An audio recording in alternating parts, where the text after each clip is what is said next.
Demorou, mas chegou. Bora pro nosso vídeo de análise do episódio 6 de The Acolyte.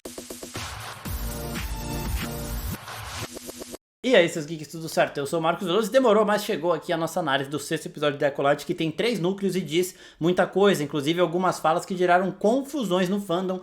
Toda semana a gente tá tendo confusão no fandom aqui, né? Mas dessa vez foi de umas frases ali do Kaimir que indicam uma coisa e a galera entendeu outra meio que diferente aí. Daqui a pouco a gente chega nisso, mas antes, né, eu tenho que avisar que eu vou falar do episódio inteiro, então teremos spoilers. Se por acaso você ainda não viu, vai lá no Disney Plus, assiste o episódio 6 de The Acolyte e depois volta pra cá. Bom, esse episódio ele é dividido em 3 núcleos. Nós temos o Sol e a Mei, o Kaimir e a Osha e a Vernestra lá em Coruscant e depois indo ao local ali onde os Jedi estavam mortos, onde os Jedi enfrentaram o Kaimir. Vamos começar falando da Vernestra. Primeiro, que ela tá numa conversa ali para entender mais sobre a situação do Senado agora, que vai ter eleição.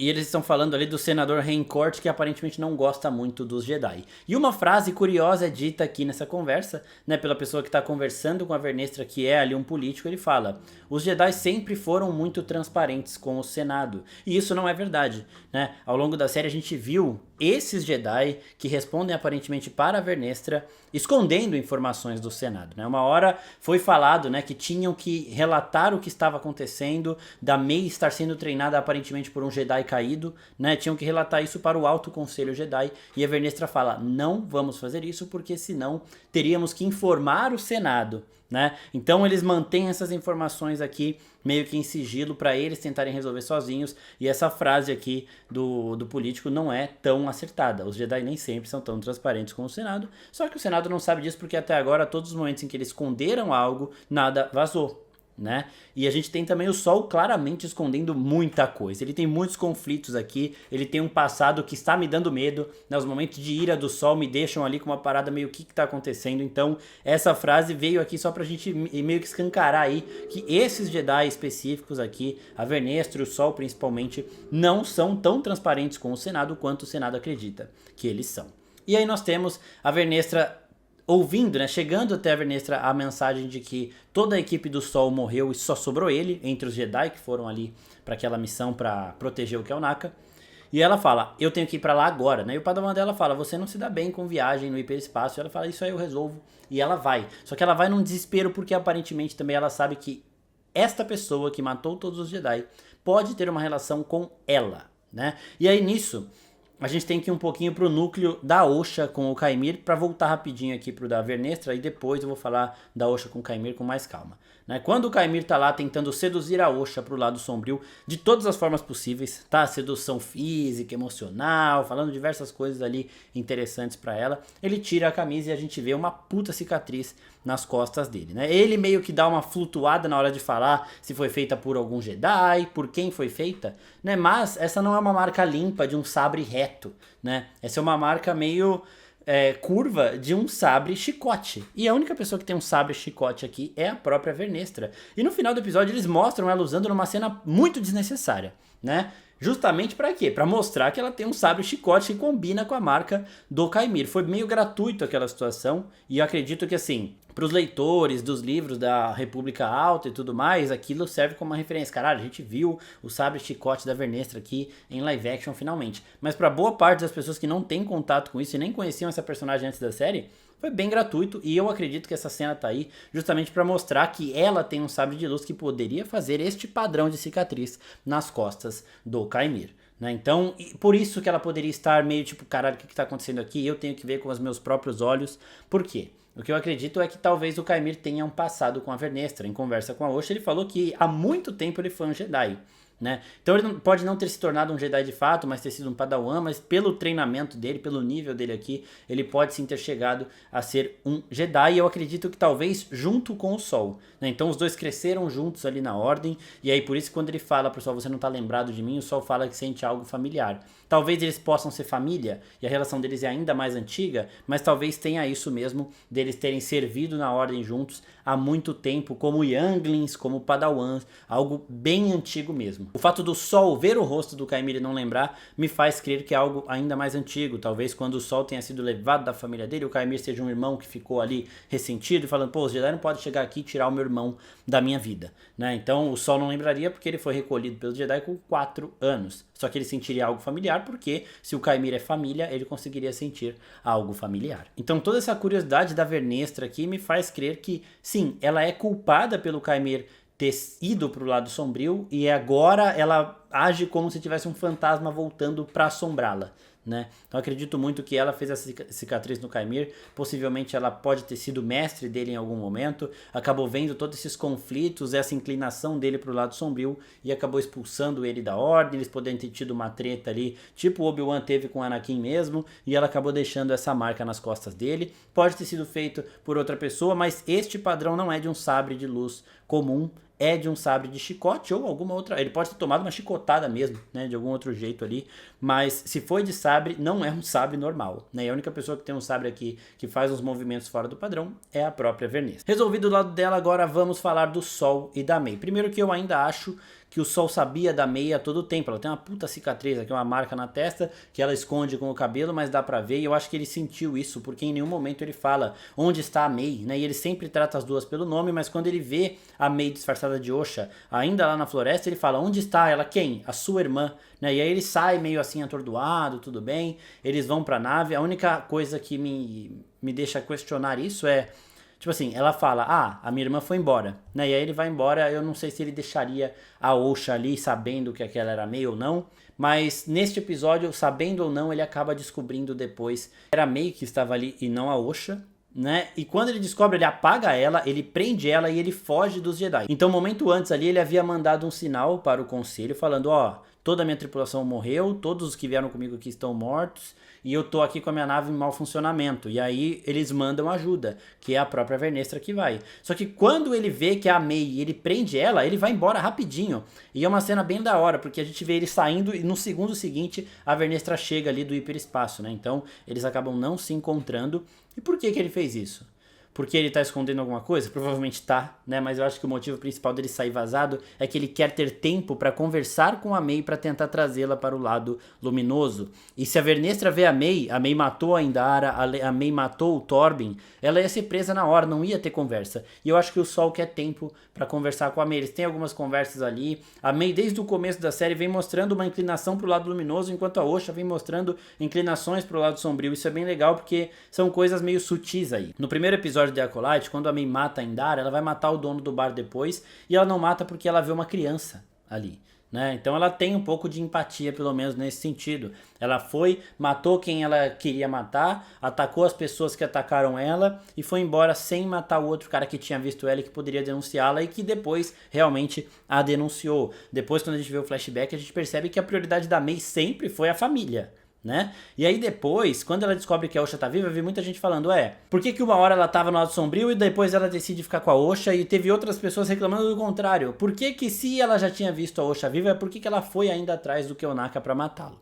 Então, primeiro, ela descobre que a Osha tá viva, os Jedi ainda estão caçando ela porque ela ainda é uma assassina de Jedi, tá bom? E aí o Caimir chega e fala, a gente vai pra... Vamos vazar daqui logo. Ela, vamos pra onde? A gente vai pra onde o Keonaka tá, porque eu achei ele.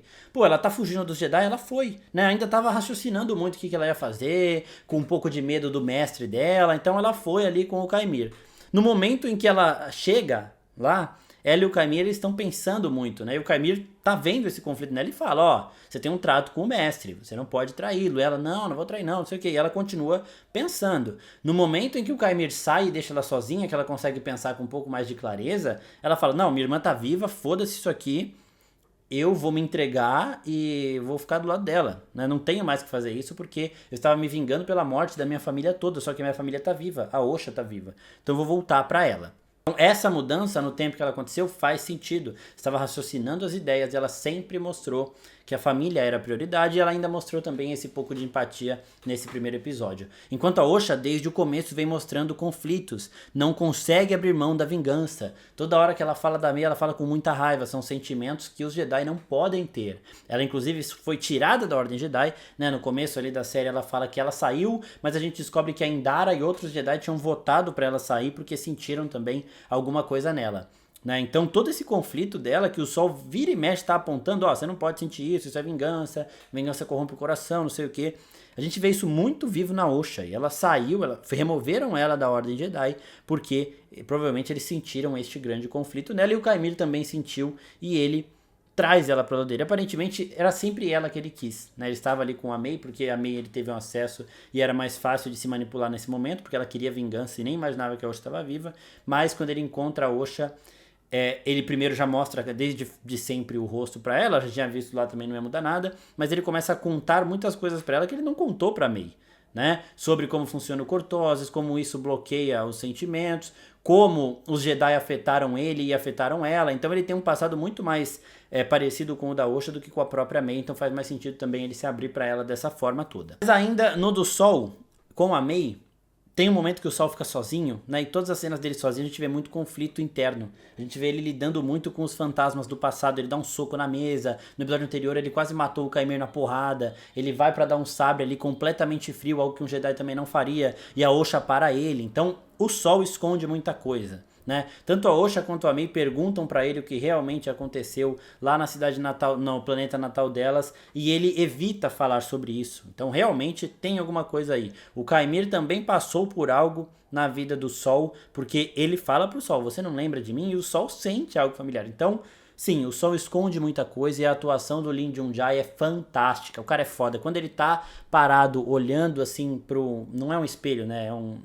Olhando pra parede ali, você sente todos esses conflitos no olho dele, sabe? É uma parada de atuação ali que não tem palavra, é só afeição, e ele consegue fazer isso de um jeito sensacional. É bizarro o quanto esse cara é bom. É o melhor ator aqui em níveis de atuação dessa série. A atriz que faz a Jackie, né, que é a Daphne King, também é fantástica. A Amandla Stenberg a gente já sabe que ela é muito boa, só que o Lin Jun-jai, ele tá num nível assim bizarro. E agora, né, ele pegou a Mei, prendeu a Mei e falou, eu tenho coisa pra falar pra você, você vai me ouvir. Eu acredito que quando ele dá aquele abraço forte nele, ele já sabia que era a Mei, e ele tá tentando trazê-la pro lado luminoso, porque tem abertura pra isso, tá? Então ele saiu pra poder conversar com ela sós, num lugar ali onde a Vernestra não vai alcançar. E agora vamos para o terceiro núcleo, que é Kaimir e Osha, né? Então o Kaimir tá o tempo todo tentando trazer a Osha para o lado sombrio, ele vê esses conflitos nela, e ele tem uma situação semelhante à dela aparentemente, né? Ele fala que ele já foi um Jedi, que ele entende todo o conflito que ela tá lidando, que os Jedi descartaram ela porque sentiram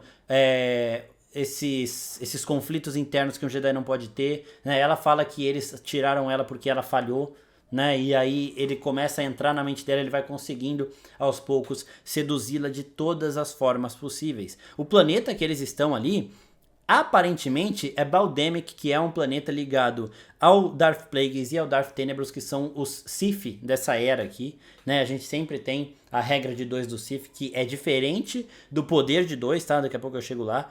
Que é o mestre e o aprendiz, e o mestre e o aprendiz dessa época são esses dois, eles têm conexão com este planeta, e este planeta é um local rico em Cortoses, que é o material do capacete do Kaimir, que eu já expliquei como funciona no episódio anterior, mas basicamente é um material que é altamente condutor de energia, e por isso ele dá aqueles curtos quando ele entra em contato com o sabre. Aparentemente ele é exato oposto do cristal Kyber em termos de materiais da natureza, né? Porque ele tem esse contraponto direto. Inclusive o Kaimir fala que ele bloqueia os sentidos, assim como os capacetes que os Younglings usam ali para treinar na Ordem Jedi, e por isso que ele estava usando, ele consegue ter uma conexão melhor com a força, sentir mais tudo que está ao seu redor ali quando ele coloca este capacete, e ele não enxerga nada. Esse é o ponto mais impressionante. Quando ele estava lutando de elmo, que foi a hora que ele matou uma porrada de Jedi, ele não estava enxergando nada, era ele sentindo tudo através da força. Depois que a Jack tira o elmo dele, né, que aí ele enfrenta ela, enfrenta o Sol, e o Yord, ele já estava sem, aí que ele começa a enxergar, mas antes ele estava usando só os sentidos da força para matar aquela porrada de Jedi, para dar cabeçada em sabre, para puxar 2 Jedi para dentro do sabre dele e empalar os 2 depois. Então é realmente surreal. E a gente vai tendo essas conversas dos dois, a Osha meio que aos poucos vendo o Kaimir como um semelhante dela, mas ele matou todo mundo. Mas assim que funciona essa transição pro lado sombrio. O Anakin, antes dele ir pro lado sombrio, também viu o Palpatine matar a mó galera, tá? Ele já tava mais inclinado, é claro, mas essa manipulação funciona dessa forma, tá? Toda hora que ela falava de alguém, o Kaimir respondia, mas essa pessoa não gosta de você de verdade, os Jedi te descartaram, a Jack ia fazer com você o que todos os Jedi fazem, tipo, ia ser uma amizade de mão única, só você ia dar e não ia receber nada. Então, ele vai manipulando, a gente sabe que nem sempre é verdade isso, mas ele vai manipulando ela com tudo o que ele pode, né? Então, ele manipula ela com o corpo dela, né? Ele vai seduzindo ela fisicamente, ele manipula ela com cada palavra e ele vai aos poucos trazendo ela pro lado dele.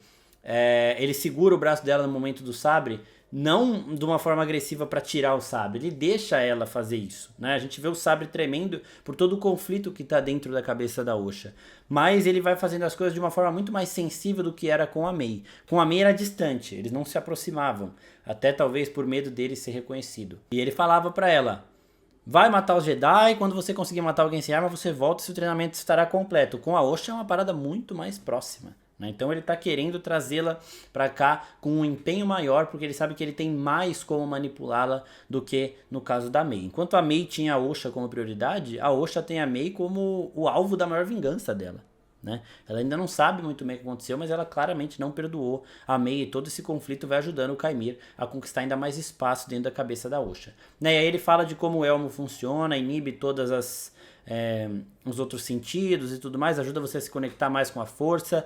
Ele exalta a Osha falando, né? Ela fala a força dos Jedi, a força do sol, tal, e o Kaimir fala: não, é a sua força que eles estão querendo, não é você que precisa da força deles, eles precisam da sua.